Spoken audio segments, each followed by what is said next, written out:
So your child might be doing a lot of sports but still be sitting too much. I'm Zainab, I'm the pharmacist from PillSorted, and I'll review what we mean about sedentary behavior, why is it important, and what are the realistic things that we can do to break it. By sedentary time, I mean the amount of your awake time that's spent sitting using very little energy. Examples can be scrolling or video games. The important thing to know is sedentary is not the same as inactive. As I mentioned, your children might be hitting the activity goals per day, but still be spending long stretches of time sitting. Why is it important that we acknowledge sedentary behavior? There is a lot of evidence that links long sitting times to poor metabolic health, and it affects sleep, especially in children and young. So sleep is so important for our young ones. It's the time that they recharge, it helps them recover, it helps them grow, it helps them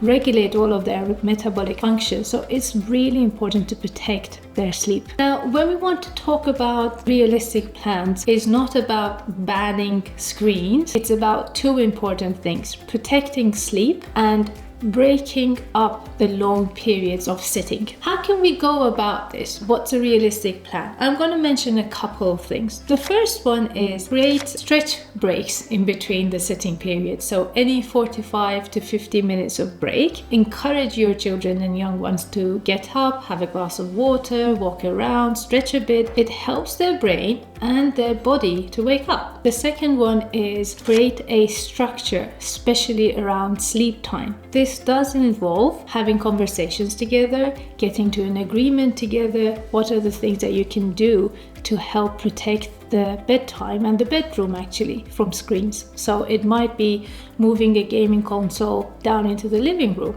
It might be setting time limits on their devices. As long as children and youth are involved in the reasoning, there's usually much less fight. And the third one is make a movement part of a fun routine thing that you can do as a family. Family stroll out or the weekend or in the evenings, or something indoorsy but more fun, doing a couple of warm-ups, dancing around, competition around the stairs. All of these can be something fun that will help them break up that long periods of sitting. I'm gonna talk more about activity, because the more time that you spend being active, the less time you might spend too long sitting. So what do we mean about activity, and why are these so linked together? The guidelines are at least 60 minutes, so about an hour of moderate to high intensity. The key things for children's activity are three. One is engagement and encouragement.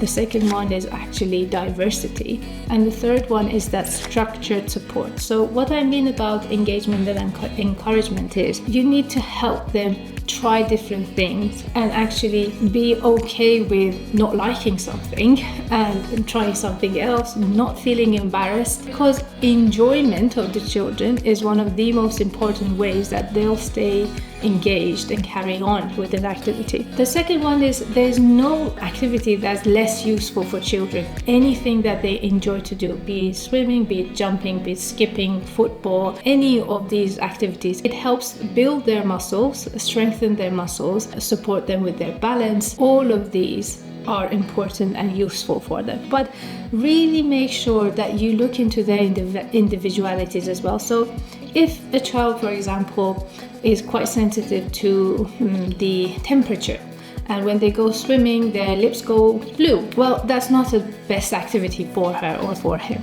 Or if your child feels really overwhelmed when there is an indoor loud area, again, try outdoor exercises. So find out what's the best activity for your child. And the third one is they're still learning, so it's really important to help them understand the healthy exercise. So that means warming up their muscles at the beginning, building up slowly and gradually, not very intense at the very beginning, and then cooling down period at the end. This will help them have a better experience, have less aches and pains, so it will help the next time that you want to introduce an activity, you have less of a pushback. So it's important to support them with that structure. As a recap, sedentary time, which is long periods of sitting and using very little of energy, can affect your sleep, your health, and your mood, even in active children. If you need help and support about how to open up these conversations, where to look for references, feel free to reach out to us for that clinician safe advice. Thank you.